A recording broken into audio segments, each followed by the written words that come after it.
I don't know what to do. I don't know where to start today. It's not a phone-in, is it, in the traditional sense? It's not a sort of 50-50 or a 52-40. Anyone want to give me a ring and defend Rishi Sunak? 0345 606 0973. It's a Gobi Desert. Nobody would do that, except perhaps that young man on Question Time last night describing all the benefits of Brexit. That was a moment. I'll play that to you later. Fiona Bruce asks the Question Time audience whether or not anybody here thinks Brexit is going well, and one person puts his hand up. There's a little bit of me, when I watched the clip, because it's way past my bedtime, as you know, there's a little bit of me that thought, is he going to be a Mickey taker? And I couldn't say for sure that he wasn't a Mickey taker until towards the end of his comments when it became pretty clear that he meant them. So that's what, if I did a phone-in today on Give Me a Ring Now. Isaac Levido, are you listening? Narissa Chesterfield, I'm told, is the name of Rishi Sunak's Director of Communications. Guess where she used to work? Go on, have a guess. Yep, Institute of Economic Affairs. You couldn't make this stuff up, could you? Someone should write a book about it. Who else is over there in that department? Director of Communications that you're going to have. You'd rather have prison on your CV, wouldn't you, than Director of Communications for Rishi Sunak? Sorry, what were you doing between 2021 and 2024? I was running the Jimmy Savile fan club. Oh, okay, yeah. I mean, that's quite an odd admission to make on your CV, but it's better than what I was actually doing. What were you doing between that period there? I was in prison. What for? Torturing puppies. Okay, right. Yeah, there it is. There we go. So give me a ring now if you want to defend Rishi Sunak. 0345 606 0973 is the number that I'm joking. It's never going to happen. Should we open Idiot's Corners early? I think we should. I get it open early. Steve's been in touch. 3 correct guesses what O'Brien will be pretending to be outraged about. If Steve was a journalist, which is unlikely because he's barely literate, then he today would be doing something like, is it really as bad? Is it really as bad as some people are claiming? Is that you reach a point in proceedings where you simply can't defend or justify what's gone on, but your scarf is tied so tightly around your neck that you cut off the supply of blood to your head. So you have to come out with some desperate attempt to distract attention from or to focus attention elsewhere when the entire world knows exactly how awful something is. So the question can't be, how bad was this? The question can't be, does anybody want to defend Rishi Sunak? What can the question be? There's only one thing that interests me this morning. And that is this. What the hell happened? Any Hamilton fans in the house? Do you like Hamilton? In the room where it happens, which is one of my favourite songs from one of my favourite musicals, in the room where it happens, Aaron Burr, sir, is furious about never being in the room where it happens. His nemesis, Alexander Hamilton, is always in the room where it happens. And in the room where it happens, what the hell happened? What happened? How could this conversation have unfolded? How could this situation have been allowed to transpire? There are even reports, and it started on a website that I'm not familiar with. I checked, actually. Ian Dale was in the studio, in the office this morning. Lovely to see him back in the building. And Ian, of course, is a man who knows a thing or two about stuttering campaigns. And I checked with him, this source, it's a website called Reaction Life. And they ran a story claiming that Tory sources had told them that originally Rishi Sunak wasn't going to go to Normandy at all. And I have to be honest with you, you may have picked up over the years that I'm not a major fan of this particular iteration of the Conservative Party. But that's why I checked with Ian. I said, is this a reputable organisation? And apparently it's run by a Times columnist who I've always found to be fairly hideous. But he is, I suppose, if he's got a column in the Times, he's somebody who you'd have to acknowledge is quotes, respectable, end quotes, in the context of the broader media. And so Ian said, yeah, they're pretty, you know, they're pretty straight up, they're a pretty stand-up organisation, and they reported that the French government was told a week ago that Rishi Sunak would not attend the D-Day 80th commemoration. Tory sources have confirmed, reports this website. They've already pushed back on this at Downing Street, but they would have to, wouldn't they? They're hardly going to confirm it and they can't not deny it. So, I mean, you know what they say, a lie, if it is a lie, can be halfway around the world before the truth has got its trousers on. And speaking of lies, for me, the most extraordinary element, and to think I was worried I wouldn't have much to say, the most extraordinary element, and today is a day when I will be using the word extraordinary an extraordinary amount of times. The most extraordinary element of this entire conversation is the thing that he ducked out of D-Day commemorations for. Joking aside, and thank you for everybody who's already been in touch to say that you've already had a bit of a giggle this morning. This is the point about politics when it gets like this. You've got to look for the bright side. You've got to look for the funnies, up to a point, Lord Copper. But all joking aside, I presumed there would be some sort of family crisis. I wasn't really paying attention.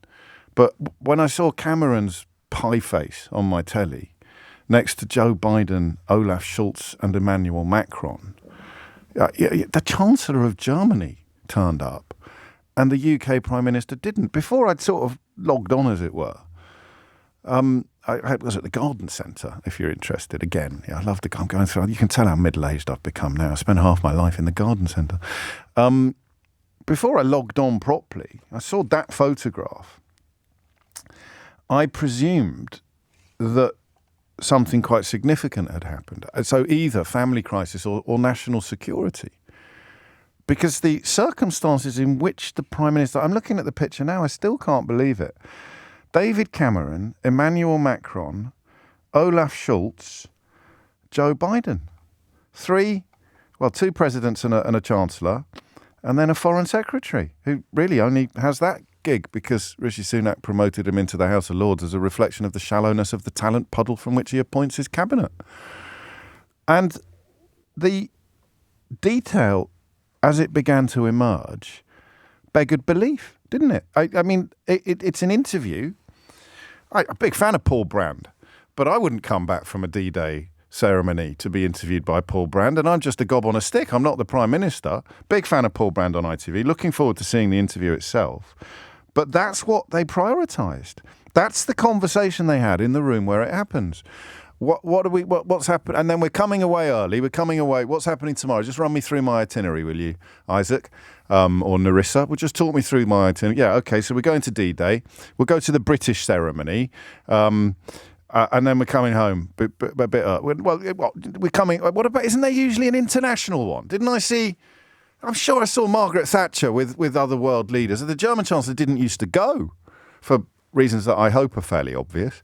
So it didn't. I see Margaret Thatcher. I'm sure I saw Margaret Thatcher and with all the other leaders, and Tony Blair as well. I'm sure I saw Tony Blair at the various other ceremonies, the various other anniversaries, the 50th, you know, the probably the 75th. I don't know how big that was. Certainly the 20th.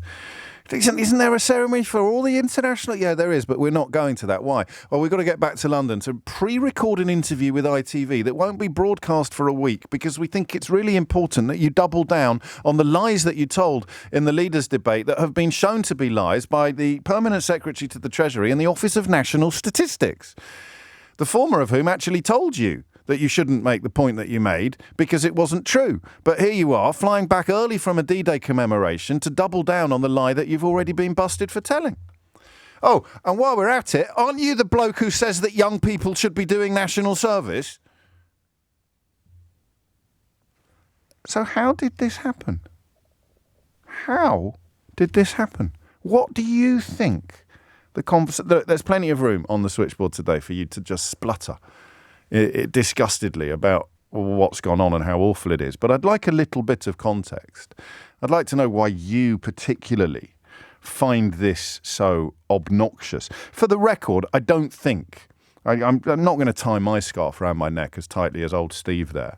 For the record, I don't think that Rishi Sunak is contemptuous of D-Day veterans. I don't think he feels the gratitude to that generation any less keenly than I do, or you do, or any of the world leaders that were there do. I really don't. I don't think this is indicative of callousness, contempt, or even carelessness in that very specific context. I don't know what political capital others will try to make of it, But I don't think it would be fair to accuse him of not caring about the fallen or about the surviving soldiers of D-Day. I just don't. You can disagree with me about that. You know me, my compassion is my curse, as Prince Andrew once famously observed.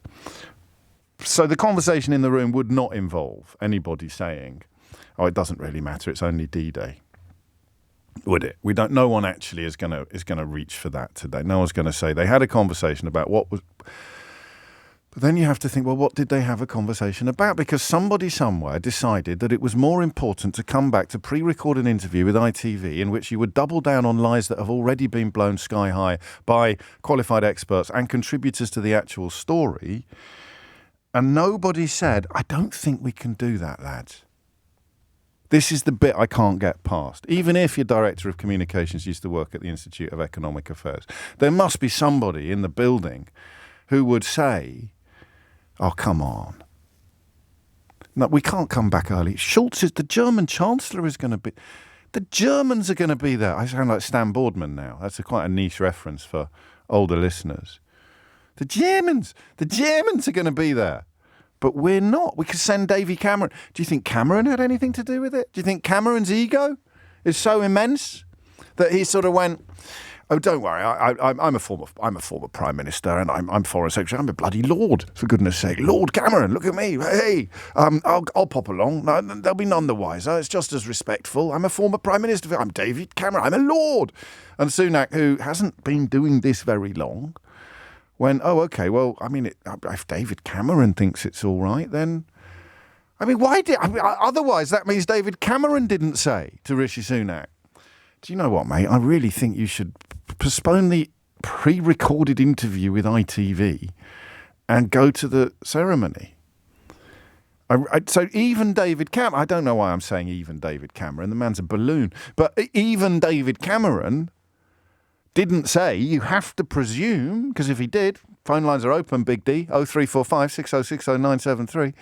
If he did say it, he'd surely want it out there that he was in the room where it happens and he pointed out to everybody else that this was not a very good idea. So David Cameron is complicit now. David Cameron is part of the problem. He didn't say to Rishi, what's that? You want me to stand in for you? You want me to stand in between the American president and the German chancellor? I'm not even elected, mate.